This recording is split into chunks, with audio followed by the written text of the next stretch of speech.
And welcome. Today we've got something a little special for you. With me is Frederick, the CEO and game director at Interceptor, and we're going to take you behind the scenes for a little bit. So, tell us about Interceptor. Interceptor is a company established in 2012. Actually, we started as a group in 2010, working on Duke Nukem Reloaded, which was this unprecedented fan project that was supposed to bring back, Duke Nukem in next-gen graphics. We closed down the project in 2011 and started working on Rise of the Triad, 2013, as people call it, in 2012. And 18 months later, we released Rise of the Triad, which we're extremely proud of. Hardcore first-person shooter with tons of guts and blood. Just what we love to play. Like a step back to the good old traditionals from the 80s. Definitely. So I mean, you mentioned obviously a lot of Duke Nukem, but your new project is not that. You're working on something a little different this time. So I mean, tell us about it. What are you working on? We're working on a brand new IP that we're really excited about. It's a game called Bombshell. Bombshell is a game that we almost wanted to do at some point. Bombshell was originally part of Duke Nukem back in the mid-90s. She was never formally introduced, but there were concepts of a character called Bombshell. And we always wanted to take that concept and turn into our own kind of IP thing. We're working on a... So what's her inspiration? I mean, what can you tell us about Bombshell? Bombshell is inspired by 80s action heroes. She's a female character, extremely badass, and very different from other female characters. Hey, what's up, guys? Hi. Hey, what's up? Did you mention about her bionic arm? Yeah. She has a bionic arm? Yeah, she has a bionic arm. So Bombshell's arm is a bionic mechanical arm that she can turn into different weapons and use throughout the game for a lot of different gameplay elements. Reasons. Because of reasons. Yeah. She gave up her life basically for a squad of soldiers and lost her arm in action and got a mechanical black market arm created straight out of Terminator. It sounds roughly like a Sylvester Stallone or Arnold Schwarzenegger movie plot. Definitely, with a female. And very different from other female characters in games. You have like Lara Croft, for instance, drastically different character that's way more... She doesn't have a bionic arm, for instance. That's a fair difference right there. Big difference. And way more rough around the edges. She drinks whiskey and drives a bike. She's not the sensual, sexy female character as you would imagine with big cleavage and such. I mean, looking at some of the concept art for Bombshell, you're sensing a kind of a return to the 80s vibe to it. I mean, what are the inspirations that you put? What sources have you drawn upon, like musically or thematically? Thematically. Hey, sorry to interrupt. Yeah. You guys are talking about 80s, but can I get Top Gun? Yes. I really want to play. There you go. Yeah. There you go. Thanks. Good luck. No problem. Bombshell is inspired by a lot of 80s action heroes. Primarily the inspiration for this character has an edge of cyberpunk to her. She's this rebellious hacker kind of cyberpunk girl that has military training. So music and thematic, it's very, very gritty, dirty. A lot of heavy metal music. It's mixed with a lot of electronic music. So it's this whole mixture and fusion of electronica and metal and steel, and She sounds pleasant. She's not pleasant to be around. And she does kick some butt, definitely. Okay. Well, I mean, getting past that, because obviously I imagine a lot of the people watching on right now obviously do this because we love games. What's it like? Because I mean, Interceptor as such, you're not a big studio. You work in the indie scene, you're doing your own thing. What's it like? I mean, can you tell us what it's like to have like a small team like this, and you're a bit fragmented as well? Yeah, definitely. Interceptor is a virtual studio, and we want to do the more AAA quality games. In terms of the visuals and the production quality, and that's very hard to do when you're 5 or 6 people as an independent studio. So the way we solved that was to create what we call a virtual studio, which we use for Rise of the Triad, and that allows us to hire extremely high talented people from that worked at other other studios, we've had people from Valve and Naughty Dog, for instance, that can actually work from home. The way we then treat our virtual team is like a family. We have this big online virtual tool, which is basically based around a forum structure, where everyone communicates about everything in the game. So we have a system administrator that gives feedback on character art. Because why not? We're one big family working on these games.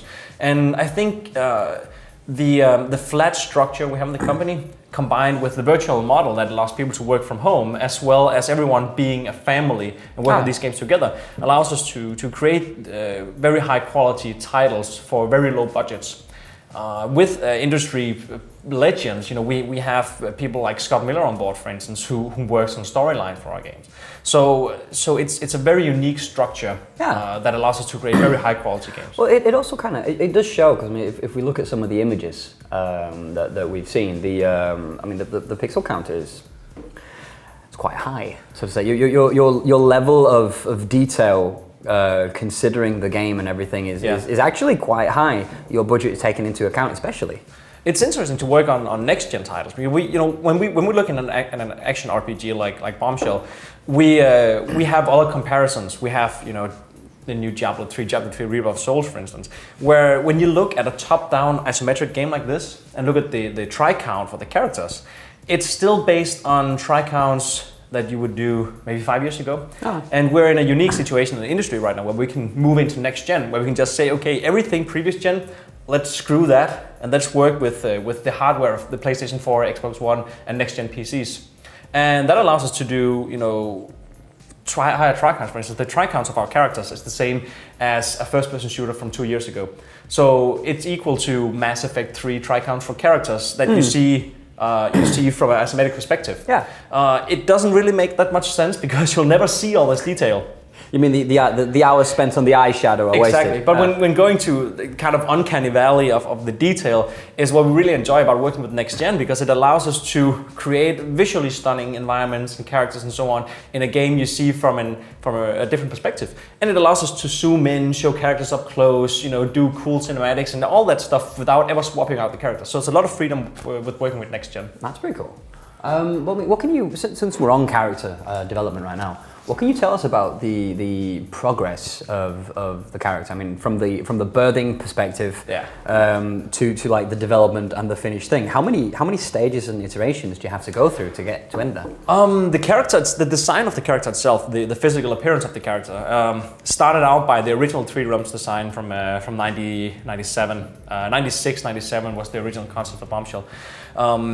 A funny little Easter egg kind of thing, Bombshell was actually originally created by 3D Realms and Apogee to be part of Command & Conquer series.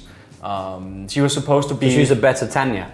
She was a better Tanya, but this was before around Red Alert, but before Tanya was become a popular character. So she was supposed to be the competitor to the Commando, which is pretty funny. We read through some of the early designs that Bombshell was supposed to be in Command & Conquer, and it shows they were big Command & Conquer fans at 3D Realms and Apogee. That was really funny because we're big CNC fans as well. But then their concept turned into to Bombshell in its most popular understanding is that when you call a girl a bombshell, she's often busty and sexy and blonde and so on. So that was the original concept. She didn't have a storyline per se. She was very loosely defined. But we liked the idea of having a female character that was kind of a female action hero. That could be the female version of Solid Snake or Duke Nukem, for instance. But she could play with those guys, and she would be a real challenge to those guys. Master Chief is another one that she could be a real challenge to. So we decided to bring in an element that would make her unique. Besides her backstory, which is a really painful backstory, and her journey throughout the game and the storyline is also a very painful journey for her. We won't spoil anything, but there's a lot of. If you had to, let's be honest. If you had, what is the biggest spoiler you can give us? Actually, what's the biggest spoiler there is? Let's just cut straight to the. All right. Well, the biggest spoiler is that. That's. Did not see that coming. Yeah, okay. No, right? That is going to upset a lot of people. It's gonna be hilarious. Once they play the app, I'm looking forward to that. That's okay. Yeah. It's gonna be fun. But yeah, we needed to give her an edge and give her the element of her that would compete with big brutal aliens and intergalactic adventures and so on. Yeah. So we decided that she needs a motherfucking heavy robotic arm that can annihilate enemies and turn into with little consideration paid to how you still walk up straight when that thing kind of exactly. Yes. That is pure traditional 80s style logic there. Pure badass logic. Bigger weapon. Exactly. The bigger the better. So, but yeah, it brings in a lot of gameplay mechanics that we really like. For instance, the way her arm can turn into different weapons is really cool. We have one weapon which is kind of like a minigun, and the secondary fire mode is basically where you punch the ground. And the hand of the arm basically folds into the ground as a stand, and then she detaches it from her body, and it turns into like a sentry gun. So you can detach that, it turns into a sentry gun, and then you have a pistol in your hand, and you can use that sentry gun to lead away enemy fire. That's pretty cool. Yeah, it's super badass. You can use a lot of different things. There's another mode where you basically launch it in the air and it turns into a little drone. That's called Shelly's little friend, and it flies around and basically helps her defend herself from enemies. So there's a lot of cool gameplay mechanics where you can use your arm at different things, but also at the expense of sometimes losing it. Some puzzles you have to shoot your arm in and do things for you while ending up weaker while doing it. Ending up weaker while doing it, for instance. So we're experimenting a lot with how we use this in gameplay. That's pretty cool, actually. But speaking of gameplay again, because we kind of keep coming back to it, I would like to point out the similarities to things like Crusader No Remorse, and obviously, I mean, you can see where your inspiration comes from in that era of computer gaming. Sorry, that's what you get for life.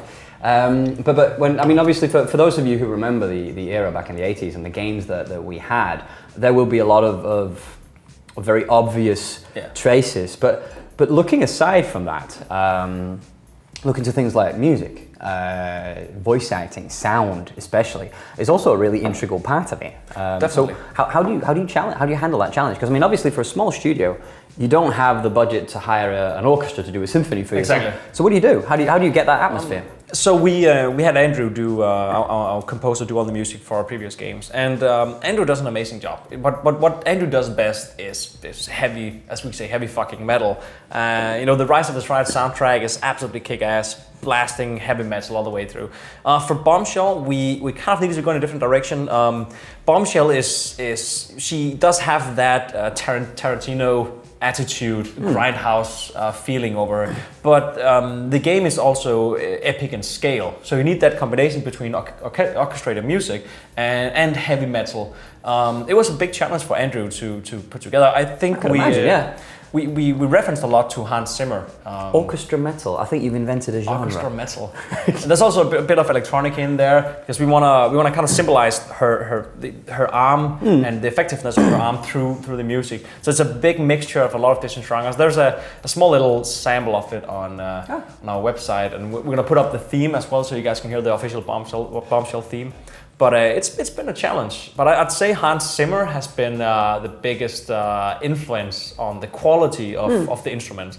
And Andrew is doing one hell of a job. The soundtrack for this game is gonna be absolutely blasting. Cool. That sounds good. So what are you doing for things like voice acting? Because I mean, I hate to draw attention away from it, but we do see some games that, well, should be burnt at the stake for the quality of their voice acting. I won't get into which games, and it's got nothing to do with you guys, but I just don't want to derail it. But obviously, that is a huge make or break factor. So I mean, what do you do for stuff like that? Because I'm thinking like your funding must be limited, and voice acting isn't cheap. Exactly. How do you handle that? How do you deal with it? So the voice of Bombshell is obviously the most important aspect of the game. The voice actor brings life to this character. First of all, we have John St. John on board. John St. John is a really good friend of ours. He does the villain in our game, which he does amazingly well. Absolutely badass. And then we have Rachel Robinson, another professional voice actor. She does the president in our game. It's a female president. And we have a voice actor called Amy Naeem doing Bombshell. Okay. And it's been quite a process finding the correct voice actor to do Bombshell. But Amy is doing one hell of a job. There's enough toughness. You get that Sarah Connor from Terminator toughness in there, but also the vulnerability. of her character, and it's a very delicate mix. And you have to be really careful that it doesn't get too cheesy, because we don't want to end up in that group where she's another cheesy characters with cheesy one-liners with no personality. You know, when she sees her dead squad being killed by aliens, you know, you can hear in her voice that these people care. She cares for these people, but also hear the anger and the revenge in her voice.